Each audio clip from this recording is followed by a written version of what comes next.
Na aula passada, a gente começou o nosso estudo sobre incerteza e a gente viu um pouco sobre a teoria da probabilidade e finalizou com a fórmula para calcular a probabilidade condicional. Hoje a gente vai continuar estudando a teoria da probabilidade, começando por um tópico que é bastante importante, que é o conceito de variáveis aleatórias. Então, uma variável aleatória é uma variável que pode assumir diferentes valores com base em diferentes resultados de um experimento aleatório.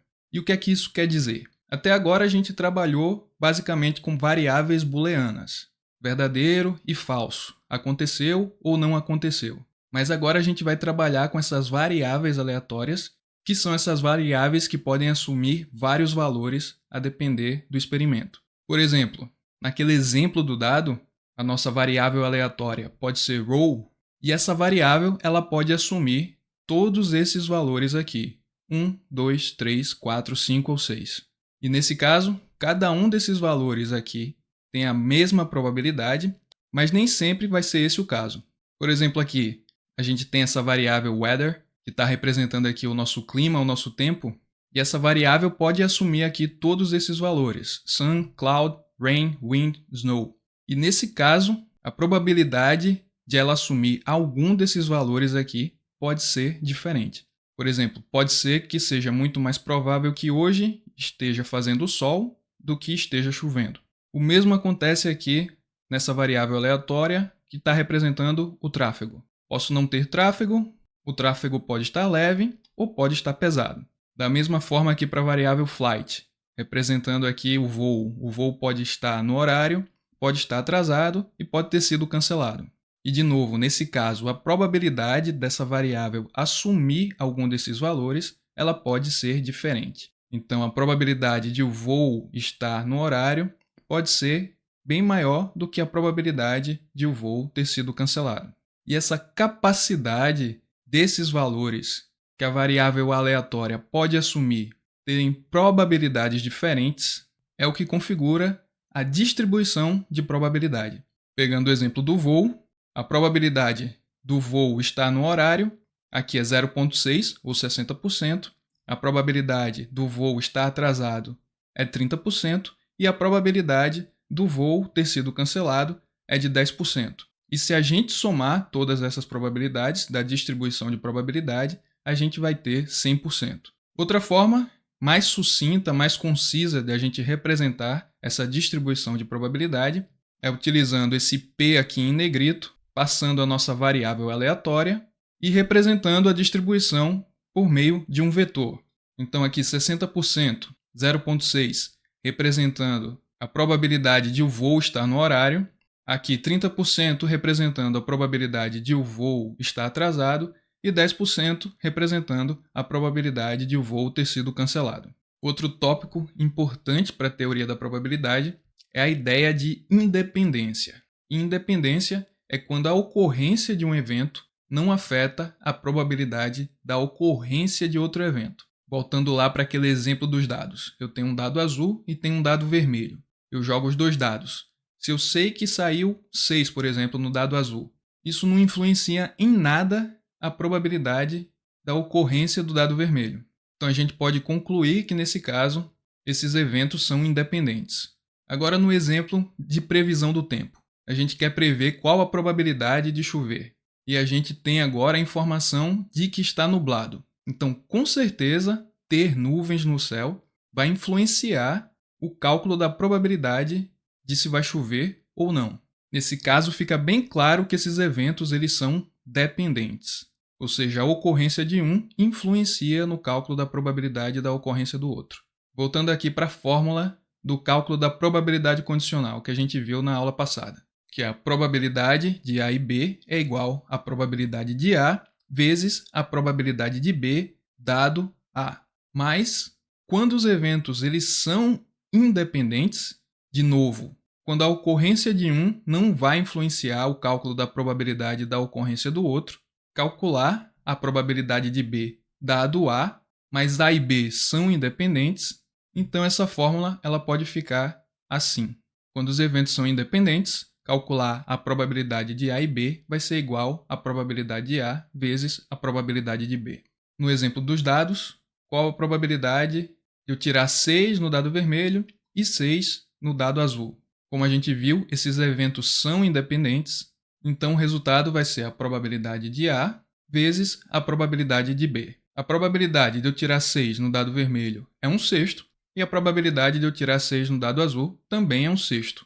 Multiplicando isso, vai dar 1/36.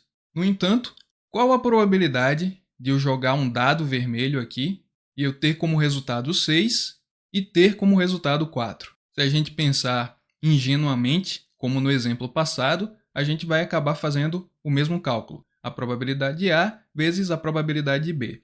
E de novo, a gente chegaria ao mesmo resultado. Mas, como você já deve imaginar, essa resposta está errada. Porque se eu joguei o dado apenas uma vez, como é que ele pode dar 6 e também dar 4 ao mesmo tempo? Então, intuitivamente, a gente já sabe que tem alguma coisa errada aqui com esse cálculo. Esse exemplo, então, é um exemplo em que os eventos eles são dependentes. Ou seja, a ocorrência de um vai influenciar no cálculo da probabilidade da ocorrência do outro. Dessa forma, a gente vai utilizar aquela fórmula completa para calcular a probabilidade condicional.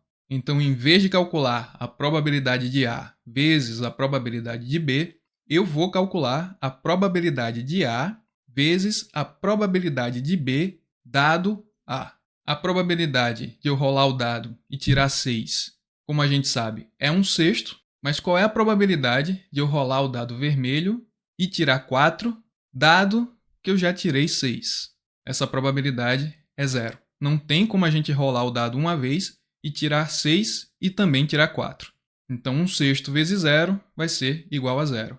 Então, a probabilidade de eu rolar o dado vermelho uma vez e tirar 6 e tirar 4 é 0. Isso que a gente viu agora é a base para um dos conceitos fundamentais da teoria da probabilidade, que é a regra ou teorema de Bayes. A regra de Bayes ela permite que a gente vá atualizando o cálculo da probabilidade à medida em que a gente vai obtendo novas informações. Voltando para a fórmula do cálculo da probabilidade condicional que a gente já viu, em que a probabilidade de A e B ou a probabilidade de B e A vai ser igual à probabilidade de B vezes a probabilidade de A dado B, que é equivalente a essa fórmula aqui também, que a probabilidade de A e B ou a probabilidade de B e A é igual à probabilidade de A vezes a probabilidade de B dado A. Se a gente agora só se preocupar com essa parte aqui à direita, a gente pode igualar essas fórmulas e chegar a esse resultado aqui. E se a gente isolar aqui a probabilidade de B dado A, passando essa probabilidade de A aqui para o lado direito, a gente finalmente chega à regra de Bayes. Então essa fórmula aqui é a chamada regra ou teorema de Bayes, no qual a probabilidade de B dado A é igual à probabilidade de B vezes a probabilidade de A dado B sobre a probabilidade de A. Você também pode encontrar alternado aqui esses dois termos, que vai ser a mesma coisa. Vamos ver um exemplo prático aqui da aplicação da regra de Bayes para a gente entender melhor como é que isso funciona. A gente tem aqui dois eventos, ser nublado pela manhã e chover pela tarde. E o que a gente quer saber é, dado que há nuvens pela manhã, qual a probabilidade de chover à tarde? E para fazer esse cálculo, a gente precisa de algumas informações. E as informações que a gente tem são as seguintes. 80% das tardes chuvosas começam com manhãs nubladas. 40% dos dias têm manhãs nubladas e 10% dos dias têm tardes chuvosas. Essas são as três informações que a gente tem. Se a gente transferir isso aí para aquela fórmula do teorema de Bayes, a gente tem que a probabilidade de chover, dado que foi nublado de manhã, que é isso que a gente quer saber, vai ser igual à probabilidade de ter sido nublado de manhã, dado que choveu, vezes a probabilidade de chover, tudo isso sobre a probabilidade de ter sido nublado de manhã. Lembrando aqui o teorema de Bayes, o que a gente fez foi só aplicar as variáveis do problema aqui no teorema, e agora vamos calcular qual é essa probabilidade. Recordando aqui as nossas informações, é que 80% das tardes chuvosas começam com manhãs nubladas. O que isso aqui está querendo dizer?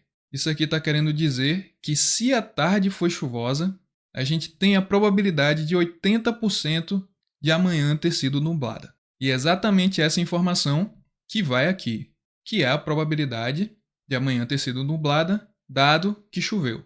A segunda informação é que 40% dos dias tem manhãs nubladas.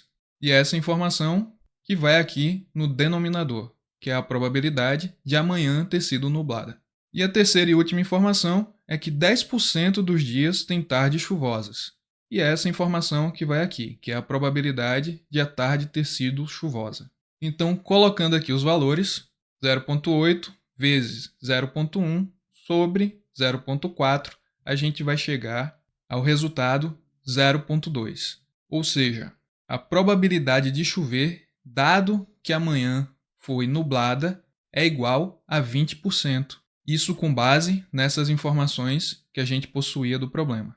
Então é assim que a gente consegue utilizar a regra de Bayes para calcular a probabilidade de um evento. E a gente acaba utilizando a probabilidade do evento A e a probabilidade do evento B ocorrerem, bem como utilizando as probabilidades condicionais de um evento ocorrer, dado o outro evento. Nesse caso, a gente queria saber a probabilidade de chover, dado que amanhã foi nublada. E a gente possuía a probabilidade de chover e a probabilidade de amanhã ser nublada. E a gente também tinha o reverso dessa probabilidade aqui, que era a probabilidade da manhã ter sido nublada, dado que de tarde choveu. Dessa forma, sabendo a probabilidade de que amanhã foi nublada, dado que choveu à tarde, a gente pode calcular a probabilidade condicional reversa, que nesse caso é a probabilidade de chover à tarde, dado que amanhã foi nublada. A gente também precisa das chamadas probabilidades marginais, que são aquelas probabilidades independentes, que é a probabilidade de A ocorrer independentemente da ocorrência de B e a probabilidade de B acontecer independentemente da ocorrência de A. Mas, em resumo, a partir de uma probabilidade condicional, a gente consegue calcular a sua probabilidade condicional reversa. Generalizando isso aqui, o que a gente quer dizer é que, sabendo a probabilidade de um efeito visível, aquilo que a gente consegue observar, dado uma causa desconhecida, a gente consegue calcular a probabilidade dessa causa desconhecida, dado a observação de um efeito visível. No contexto médico, se a gente sabe que determinada doença, em X% dos casos, dá um resultado específico no exame, eu consigo calcular a probabilidade de um paciente ter essa doença, dado o resultado de um exame. Ou nesse caso aqui, no contexto de notas falsificadas. Eu sei que as notas falsificadas, X% das vezes, têm um texto borrado. Com base nessa probabilidade, a gente consegue calcular a probabilidade dela ser uma nota falsificada, dado que ela tem um texto borrado. Por hoje é só, espero você na próxima aula.